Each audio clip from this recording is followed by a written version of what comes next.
Now let's spark this place. Music and sports, it's all the same. Making a name for yourself to get in the game. You're going hard in the paint, you're doing your thing. Keeping the crowd entertained while growing your fame. From the streets to the league, overseas. Wherever your talent takes you for the trophies. When you come into the system, just by all in. Go hard to the goal and put the ball in. Man, ball.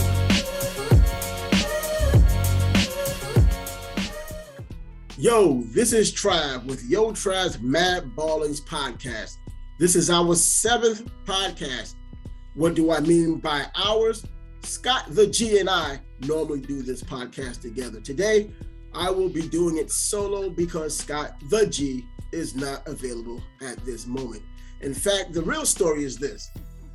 Scott and I had done a show earlier, but during the editing, we found out we had problems with the way things were done, the way the microphone was putting out, the way the internet connection was going down, and things did not work out, so we had to get rid of it. So when I had to do it again, which is now, Scott the G had other things to do that were much more important, much more pressing, and may get him employed somewhere. But anyways, I digress.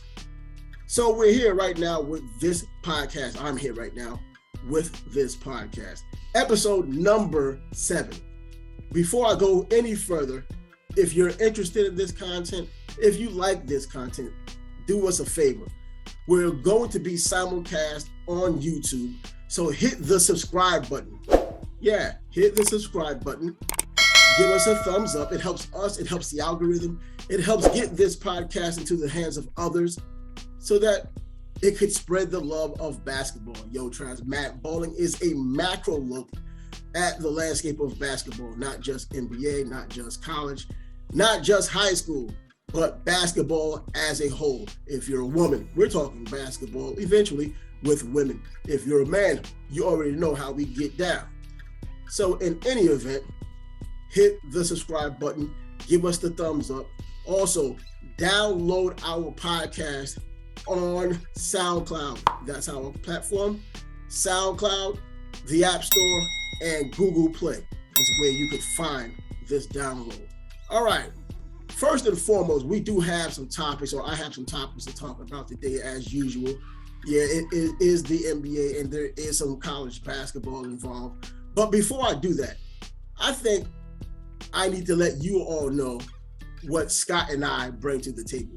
What qualifies us to talk about sports, basketball, or any sport, because there are times when social events and other events, require us or allows us to speak about other sports. They intertwine, okay? I made some football references in the past on a basketball podcast, and I'm sure I will make some more cross references of either other sports or other events that may not seem to be about basketball, but they do make sense once they're brought to the forefront. So in my case, I'm going to tell you what qualifies me to speak about basketball or any sport for that matter. All right. Well, I'm from the Bronx, New York. You all didn't know that already. I think I might have mentioned that in previous shows, but that's not the only reason why I'm able to talk basketball. Yes, New York is looked at as the Mecca historically, and now we do know that New York isn't the only place that provides us with extraordinary talent from basketball. Well, Detroit, Chicago, out there in California, the LA area, Arizona. I mean, you have places, Ohio, everywhere, Philly, up in the New England area. That's what I'm talking about. These guys ball as well. But being from the Bronx, and being from New York, period, you get a chance up close and personal with the biggest city in the country and one of the biggest cities on the entire planet to see some of the greatest talent from the grassroots. You get a chance to follow these people as high schoolers and then even on to college and ultimately the NBA. And I was provided that opportunity just being in New York and being a sports fan overall and watching guys like Jamal Mashburn at Cardinal Hayes High School, or even Mark Jackson, former Knicks player, former Golden State Warriors coach, former St. John's basketball player in college. Great players throughout the entire time I've grown up in New York City, and the Bronx in particular, going around checking out the talent. In addition to that, Felipe Lopez, guys that just came along, and Orlando Antigua, Khalid Reeves, so many names. And, and you get a chance to go to the Rucker. You go to the Rucker, you see these quality players, you just have it all before your eyes. And people come from all over the world to watch basketball in New York City, playground basketball, West 4th Street, another spot. So yeah, generally that kind of gives me an opportunity, but really, there's more to it than that. Just being a New Yorker, coming from the Bronx, seeing all of these New Yorkers and others come to the Rucker, there's more to it than that. Let's get it from the beginning. I'm going to keep it short. I'm going to keep it probably less than 5 minutes. I used to do sports radio here in Jacksonville. I was on the #1 rated sports talk radio show in all of Jacksonville for a few years, several years for that matter. And it was a fantastic experience. It was absolutely, I liked it. I loved it, in fact, doing something that you actually love. And while there, and even before that, but while there, I got a chance to do a lot of things. I've covered the Super Bowl when it was here in Jacksonville, the Philadelphia Eagles and the New England Patriots. I covered that. And I covered the SEC football. We were the flagship station of the Florida Gators, so I was able to do that. And I covered the U.S. Olympic team from 2004 that came here to Jacksonville and played against Puerto Rico in an exhibition. It was the same year they got their bronze medal in Athens. Carmelo Anthony was here. I think he was a rookie back then. LeBron James was here. Allen Iverson was here. Carlos Boozer, Lamar Odom. It was a nice team, but they still got the bronze medal. So I covered basketball. I've covered college basketball. So I've done a lot of things in the sports realm, not just basketball, but that gives me a bit of the credibility. What more did I do? Well, I talked about the Super Bowl, but I also went down to the Super Bowl for Super Bowl week before the pandemic. So that's another feather in the cap, if you want to say that. So that gives me a bit of credibility. Sometimes I make boxing references. Well, if you know me, you would know that's a natural occurrence. Why? Because believe it or not, I was once in the PAL National Tournament in Dallas, Texas in 1995. The same tournament in which a 18-year-old Floyd Mayweather was a 125-pound boxer. My first time seeing him in person, he was absolutely phenomenal. Within the first 20 seconds of me watching him, I thought that would result in a gold medal. It didn't. We saw how it turned out. I think he was robbed. I think whoever observed thought he was robbed as well. But anyways, I was in that same tournament. I lost. In fact, Zab Judah won my weight class. Yes, I was 139 pounds back then. I'm not 139 pounds right now. I've also played semi-pro football in New York. Shout out to the Harlem Hurricanes, the Washington Heights Falcons, the Bronx Warriors. Those are the teams I played for. Not exactly high-level football, but it was semi-pro football. It was kind of sort of trying to live out a little bit of a dream. It was cool. A great experience. You got to meet some great people, etc.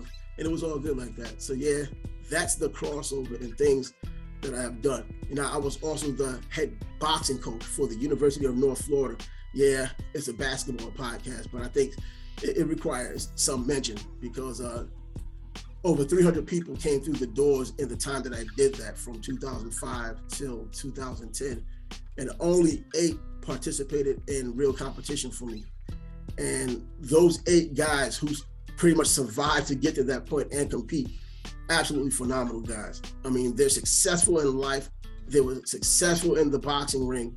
And the feeling of guiding these guys or helping them out and watching them achieve what they had, just in a recreational sense, it was life-changing.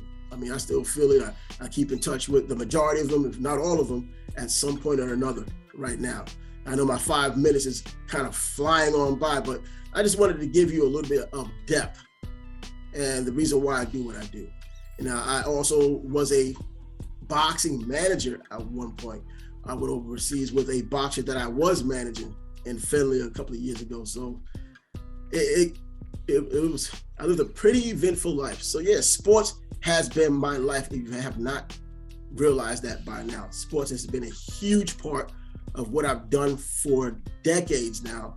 I've covered HBCU football. I've covered HBCU sports as a whole. I mean, that's why I bring to the table a lot of what most probably don't know, unless you're specifically an HBCU football fan.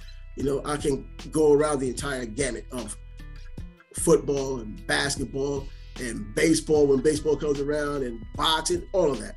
So yeah, that's what I bring to the table right now. So there you have it.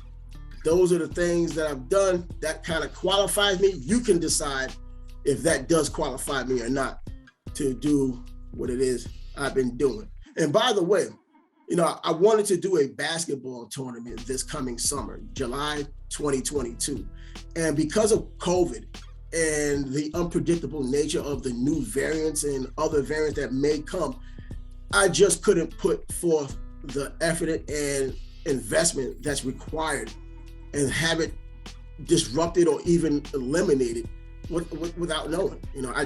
How could you do anything of that magnitude without knowing how it's going to turn out, because you don't know what the newest variant may do? But it will. We're definitely going to do it. We're going to do a basketball tournament, probably not this summer, but you can guarantee when I say we're going to do something, we're going to get it done. And by the way, it will be a winner take all tournament. Thousands of dollars will be at stake. Trust your boy when your boy tells you that. The only way it will not happen is if I'm resting in peace and cannot make it happen. So let's get on with the show. So you know a little bit about me. When Scott comes on again, you're going to find out more about him. So let's get to the show. I know it might have been a bit boring and whatnot, but let's get on with the Yo Trav Matt Ballin's 7th episode. And we'll start that with Joel Embiid being an absolute freak of a player over the past couple of weeks. In fact, all the way back to the All-Star game last year, but this is a new season, but he's still up to his old tricks. And part of that trick is he's, in my opinion, I think he should seriously be the leader in the clubhouse right now for the MVP race. Giannis is up there, of course. Kevin Durant can't stay healthy, so he's up there still. That just shows you the body of work and the talent that he has to be able to even do that. 50 points is what Joel Embiid had the other day against the Orlando Magic. And the more impressive thing about it, he did it in 27 minutes. That is absolutely insane. That goes beyond just being a very good player. He's doing things that only great players do. 50 points and 12 rebounds in 27 minutes says a lot about what Joel has brought to the table. And as I said, going back even to the All-Star break last year up until now, he's averaging over 30 points a game. I know it's not all about the points, but going by what's going on in Philadelphia, the distractions, especially with Ben Simmons, and being in a competitive Eastern Division in basketball, he's showing he's an absolute leader. He's doing as much as he can with what he has, which is a decent amount, but it could be a lot better if they finally made that trade for Ben Simmons and got a quality player to fill the gap. How much better would they be? I mean, I don't believe it would take the pressure. It would add pressure onto Embiid. I think he would be just as good if he had someone who could share the load. He could be just as dominant. Imagine right now, double teamed and maybe triple teamed, he's still getting what he's getting. And he's doing phenomenally well with it. And as I mentioned, it was against Orlando. And it would have been an outrageous night for one guy who I had spoken about in our last episode, and that was Mo Bamba. Mo Bamba, the center of the Orlando Magic. I have a little place in my heart because he is a New Yorker. As I said, I'm biased with New Yorkers, funnily biased with New York players. But he's just not living up to his end of the bargain. At least I said so in the last episode. And to that end, Mo Bamba comes back right after I put up that episode, and he gets 32 points, a career high for him. He puts up 27 of those points in the first half. It was a losing effort, to Philadelphia because Joel Embiid had his phenomenal, ridiculous night. You know, if it weren't for that, everyone would be talking about Mo Bamba and his ascension to possible goodness, not even greatness, but at least somewhere to start, a starting point. And because of Embiid, it didn't happen. But Mo Bamba put up his points, but guess what happens? Part of being good, part of being very good, part of being great is consistency, and he's missing that. Because a few games later, he plays for 6 minutes, he gets 4 fouls, he doesn't score any points, and it's back to nothing. And so there's where the problem lies. He doesn't have the consistency to be a great player. Yeah, he's still young, but you expected a little bit more. When Vucevic was traded, or when Vucevic, was gone, they expected Bamba to be able to step in and slide into the role because he learned what he needed to learn between practices and the little bit of playing time that he did have when Vucevic was there. They felt that they can get rid of Vucevic, he can slide on in and pick up where he left off. They would have a more athletic and younger addition to the team doing that, and it hasn't worked out that way. And they do have a nice young core in Orlando, believe it or not. This is a rebuild. Let's not fool anybody. So it's a rebuild. Scott mentioned it last episode as well, or 2 episodes ago. It's a rebuild. And Orlando hopefully has people in place that's going to keep this thing going because they're pretty miserable right now. And I think you'll see the incremental improvement over time, but it's just not this time. But Mo Bamba was, his inconsistency leads me back to, well, Mo Bamba doing Mo Bamba things, which is no more points, a few rebounds, no more impact for the Orlando Magic. And he had 3 blocks, by the way, that same night. They won against the Bulls. Man, I don't know what the heck my brain is going through. Well, they won against the Bulls. It was 114-95. And they didn't necessarily need Mo Bamba, I guess. His presence, I thought, would be a little bit more dominant. I thought what he had done would catapult him into the ascension bracket of, okay, he's ascending to better things and being a consistent player and being a problem, just another young problem on that Orlando team that will be a problem for other teams. And that's just not turning out. But let's not forget, the team, like I said, has a young core. The point guard, Cole Anthony, the son of Greg Anthony, former UNLV legend of the championship 1990 UNLV team, and the fixed game the following season in the 1991 season when Duke did beat UNLV in the Final Four. But I digressed again because being a UNLV fan, bad memories. So let's move on from that. But the Wagner brothers, Franz and Moritz, these guys are doing what they need to do to help as far as a young core goes. Franz had 18 points. Moritz had 23 points. So 41 points just between those 2 brothers. That's the impact you want from young players. And that's the impact those 2 are bringing to the table. So that's cool. I mean, that's what you want to see. If you don't have anything else to talk about this Orlando Magic team, that would be it. That takes me on to our next topic.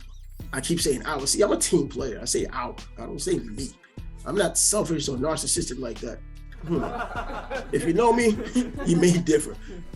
But I keep digressing. Stop. My mind is, I'm scatterbrained. I need to stay on topic instead of throwing these little editorials in the middle of the mix. Frank Vogel was allegedly given permission to bench Russell Westbrook.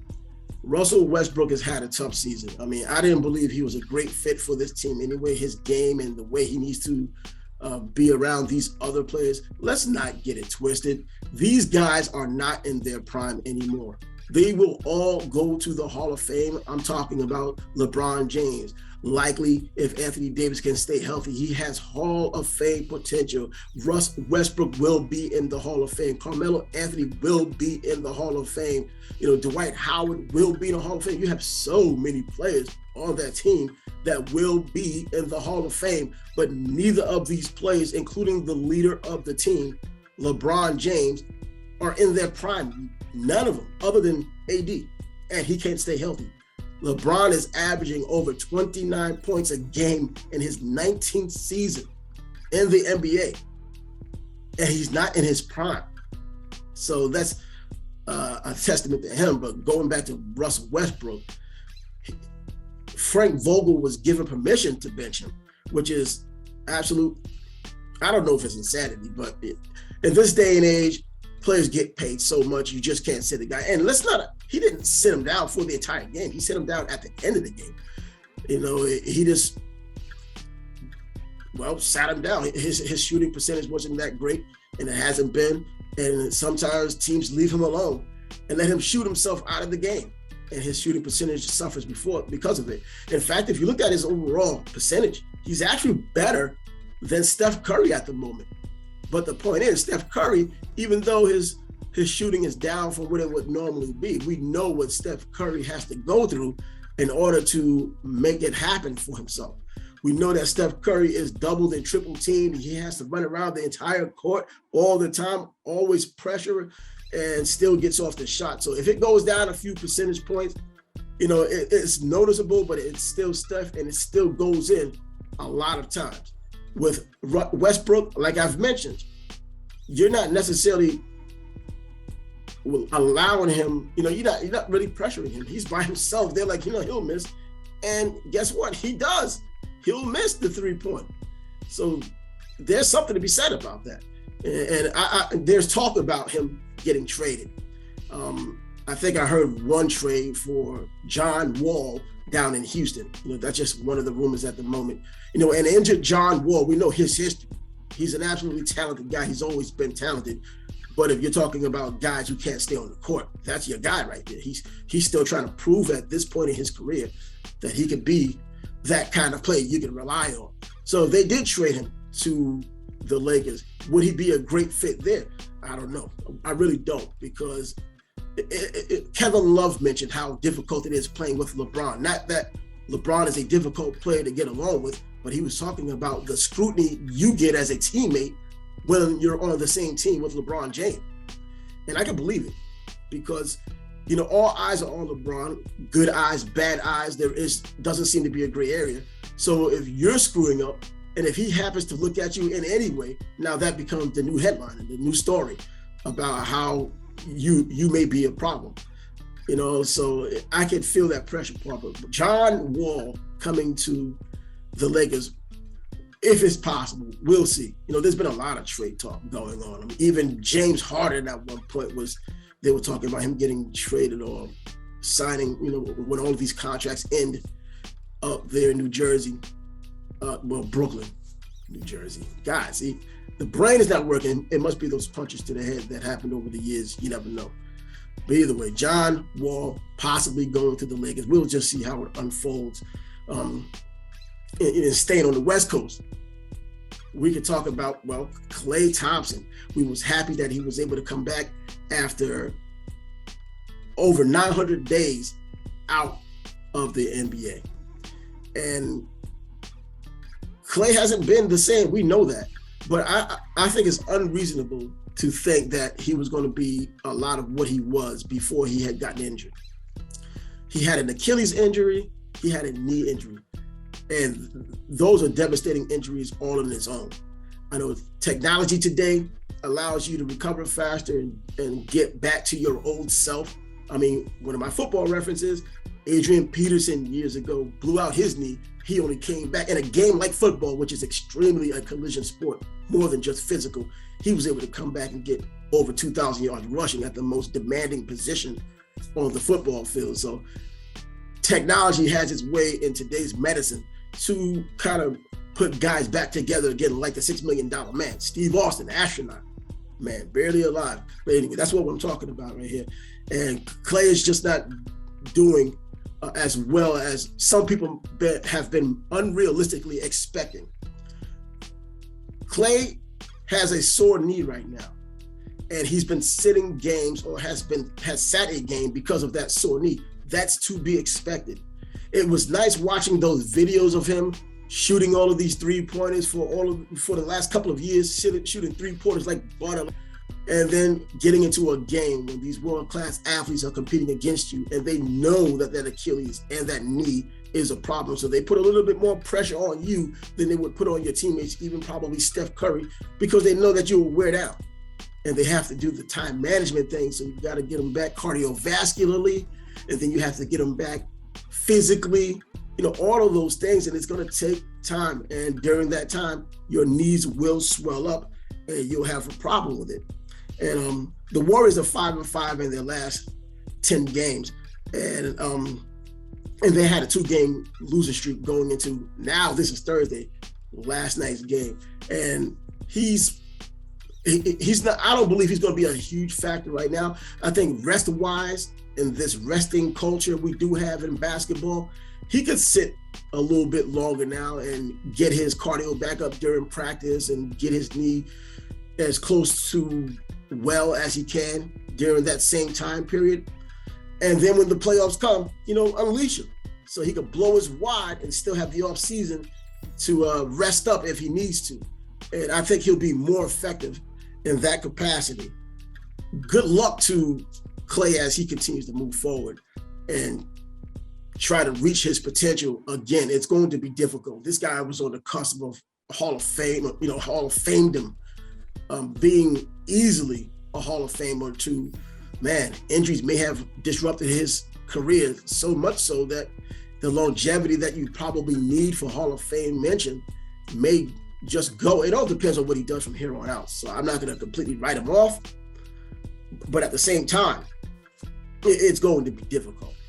And so the West, we know right now with the Phoenix Suns and the Warriors, it's like they're having a 2-man battle there. There are other teams. There's the Jazz and Denver Nuggets. So there's teams out there battling the Memphis Grizzlies, but those are the 2 elite teams that we've talked about virtually all season, Phoenix and Golden State. And there is competition there, but there isn't competition like there is in the East. I mean, the East, there are only 2.5 games separating the number 1 seed from the number 6 seed. So as we've mentioned, or as I've mentioned in previous episodes, absolutely tough and competitive in the East in terms of these badass teams. I mean, the Miami Heat is number 1, the number 1 seed currently. Then you have the Chicago Bulls, which is impressive because after all of these losses as of late for the Chicago Bulls, after being so impressive winning and all of the injuries, they're still just number 2. And then you have the Brooklyn Nets, at home games, you don't have Kyrie. On road games, you have Kyrie. And you just can't get these guys to do what they were brought in to do on a consistent basis because either one is hurt or one is not playing, or the other's hurt and one is still not playing. And that one that's not playing with consistency is Kyrie Irving. So we need to keep an eye on those Nets because they have the ability. If these guys get together, because I don't believe they've played 17, 18 games together as the so-called Big Three, as the so-called dynasty men. So they need to kind of pick it up on that end if they want to have a chance at this championship before this thing does get blown up. Kevin Durant's still injured. James Harden easily in the MVP race conversation because he's the one carrying the team. I mean, I think he leads the NBA in turnovers, but he's still effective when he's out there. And he's pretty much the only real effective guy out of the top 3 guys. He's the one you can rely on the most. And he's delivering as much as he can right now. But that thing will get blown up ultimately, I believe, and it won't be another case of Big Three. We'll see about that as well. But it's very competitive right now in the East.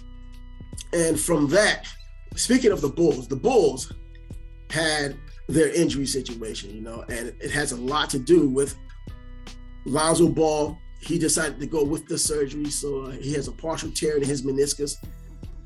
So he's going to sit out with the knee problem that he's having, knee surgery. He'll be out for a little while, so he'll have to rest up and then get back into conditioning and all of those things that go into being an NBA player, an elite NBA player, which he's turning out to be. But then you have Zach LaVine, who's also injured. But the newest injury is Alex Caruso. And if you saw the game the other night against the Milwaukee Bucks, you will have seen Grayson Allen, who has been known for his dirty tactics in Duke. When he was in college at Duke, he was known as a dirty player. It was spoken about ad nauseum. And I remember when he was going into the NBA, they were talking about whether or not the NBA was going to put up with his nonsense, players at least, were going to put up with his nonsense. Well, they got a chance to see that right now because a flagrant 2 was called on him, and it did look pretty bad. So is Grayson Allen a dirty player? Well, when you have that reputation from college and you bring it to the NBA and it takes a little bit of time to marinate, well, your reputation precedes you. And he ended up doing what they thought his reputation was all about. He injured Alex Caruso in the paint. Caruso comes down, crashing down, fractures his wrist. He needs surgery for that, and he will be out 6 to 8 weeks. That's nearly 2 months. Well, either close to 2 months or 2 months when it comes to the 8 weeks. So that's just another injury piling on to the Chicago Bulls, who definitely have a chance to be a number 1 seed if they're completely healthy. But you know what? That's also part of a basketball season. Injuries, whether legitimate or illegitimate, the grind of 82 games, those are the things that can happen. And it's unfortunate the way they do happen, and it's unfortunate when they happen, but it's all part of the overall picture. So Grayson Allen showing up. Do you think he's a dirty player? The play looked dirty. I mean, you call a flagrant 2 on the incident. So the refs thought it was dirty as well. I saw it. I think you can say it was a dirty play, but is he still the same dirty player that he had that reputation for coming out of Duke? Not quite, but I think there will be some payback for him. And that's just not, well, I can't say it's not cool that people will get payback for him because, hey, you do the deed, you kind of going to get what you deserve when cats want to get revenge. So that's what happens. Right now, that's my little wrap up on the NBA. That gives me an opportunity to talk a little bit about the college basketball ranks. And Auburn is the number 1 team in the country. They leapfrogged Gonzaga, who was number 1 at the time. And I think that was a great thing because Gonzaga, I didn't believe, deserved to be a number 2 team at the moment. If you look at their record and you see the teams they played, yeah, they had named teams on there, but it was so early in the season with these preseason rankings. When they played UCLA, you had a proverbial 1 versus 2. Now UCLA is not number 2 anymore. You understand? So it's not the same. And they played at number 5 at the time, Texas, who right now is not number 5. In fact, in one poll, they're not even in the rankings. In another poll, they were 25. And in fact, the other poll, they're not ranked at all. In fact, Davidson was number 25. And we will get to Davidson in a split second. I will get to Davidson in a split second. Arizona was number 3. So I think you can legitimately say Arizona should have leapfrogged them as well, but of course that would not happen. Arizona ended up losing themselves right after the polling. They ended up losing to I think UCLA. UCLA just really put a whooping on them. And so it's all in disarray. We don't have any dominant teams this year. We just have teams with good records in different conferences. And some of these conferences aren't as good as they historically or have been, or not really that good at all when it comes down to Gonzaga in the West Coast Conference. I mean, every year it's the same story. It's Gonzaga, it's San Francisco, it's St. Mary's. It's those 3 teams pretty much round robining one another to see who gets there, but it's always Gonzaga who ends up winning out there. It hasn't really been competition or a real threat for years when it came to Gonzaga playing the teams in their conference.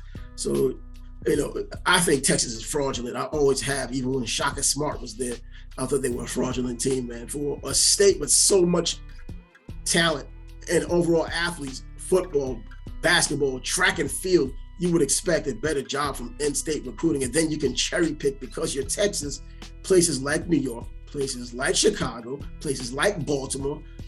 Go to LA is not too far from you. You can get players from there. Go to the Bay Area, you can get players from there. And it's just not working out for them. And it's not like the Big 12 is completely dominant. Kansas is there, yeah. Oklahoma kind of rears its head on occasion. Iowa State's been consistently solid. Oklahoma State is kind of peaks in and peaks out. You know, they could do a better job in Texas as far as recruiting and finding a coach who's going to be able to help them out and get them over the hump. Texas is the wealthiest program in all of college sports. I mean, the oil guys, just the history. It's rich in history, it's rich in money, and it's the number one school in the entire country. And so they should be able to find the one they need to put in position to lead players, get recruits that they need that would help out the program, and get over the hump of doing nothing. So that's part of, I guess, the college ball experience. You know, with this NIL deal coming, it kind of levels the playing field. So I expect Texas to incrementally, if not instantly, get better when they're able to open up the wallet in broad daylight instead of if they were ever giving money under the table. That can definitely be something that'll help them out immediately. And that takes me to leaving Texas. We'll go to North Carolina. So I'm jet setting on this one here. Davidson. Yes, Steph Curry's alma mater. They were on a 15-game winning streak. When I did the previous broadcast with Scott, the one I had to get rid of because of all of the technical difficulties, they were on a 15-game winning streak. They were about to play VCU, Virginia Commonwealth University, for those who don't know. And Virginia Commonwealth University, VCU, the old school of Shaka Smart, who ended up in Texas. Anyways, they lost. VCU came into Davidson and ended the 15-game winning streak of Davidson. Davidson had not lost since the New Mexico State game in November. So they were on a 15-game winning streak, the second best three-point percentage shooting team in the country, an absolutely phenomenal team in terms of not athleticism. You just have a bunch of basketball IQ out there. You don't have a lot of athletic guys, but they know where to be and they know what they do best. And what they do best, they go to the line really well, shooting free throws. They go to the three-point line. They're the second best in the country. And they played against VCU, and all of that didn't work out. There were reverse roles in this game, where VCU was the one shooting the lights out in the beginning of the game. And then there was an absolutely crazy rally for Davidson to even make it close. And they lost the game by 1 point. So, and they did make their debut into the AP poll at 25. And regardless of what they do against LaSalle on Saturday at home, they're probably going to get kicked out of the top 25 because of it, because of the loss to VCU. So there was a shout out for Davidson, Steph Curry's alma mater. And by the way, there is a player who plays there, and he's a Korean player. His name is Hyunjung Lee. Yes, Hyunjung Lee. And he's someone that I'm literally in his fan club. Normally, I don't go to anybody's fan club. You know, I'm a Muhammad Ali fan. But anyways, I don't go into anyone's fan club. And this guy is an impressive player. Now, he hasn't been as impressive in the past 3 games, because before last night's game, he was averaging in single digits scoring, even though his overall average for the season is over 16 points. But he's a phenomenal story. He's 6'7". He's from Korea. He was part of they call it the 50-40-90 club. If you're a basketball person, you know what that is. That means last year that was. And that means that he had over 50% or more from the field, 40% or more from three-point range, and 90% or more from the free throw line. That's what the 50-40-90 club is, and he was able to do that last year. The first one in Davidson history. That rings a bell because that's Steph Curry territory. And you don't expect players to do that well at a school like that with that kind of an alumnus and not have a chance at the NBA. But if you watch this overall game, you can see. In my opinion, he needs to be a little bit more aggressive. He's a damn good free throw shooter, so he can be more aggressive, and smart about what he does. And I think the entire team is smart as hell. But yeah, he was part of the loss last night. I believe he had 13 points in the game, which is not elite, but team players have bad games on occasion. But he's 3 games now, and most of those points, I believe 6 of them came from the free throw line. So I think if he was more aggressive and got those fouls and got to the line, it would have been even more effective. But in any event, that's a name you need to keep your eye out on. And it's someone that you're probably going to start hearing about around tournament time. You'll start hearing about him the same way you started hearing about Ja Morant when he was at Murray State. The rest of the world didn't know about him until the tournament came, and then they started talking about his sophomore year, which he averaged a triple-double. Then he became news when he finally started playing like that caliber of player. And we was like, wow. Well, a lot of people was like, wow. See, I knew about him because I gamble a little bit on these games, so I kind of knew it in the beginning. But generally speaking, when tournament time comes, you kind of come with the feel-good stories. And I don't believe, and I do believe that Hyunjung Lee, his story is one of those feel-good stories you can bring to the forefront, but he does need to step up his play if he wants to live up to those expectations. Will he be a lottery pick? I don't know. There's a lot to be decided, especially if all eyes are on him during the tournament, not his A-10 tournament, but the NCAA tournament. And he shows up like Ja Morant showed up, and he does that plays dominantly like he typically does.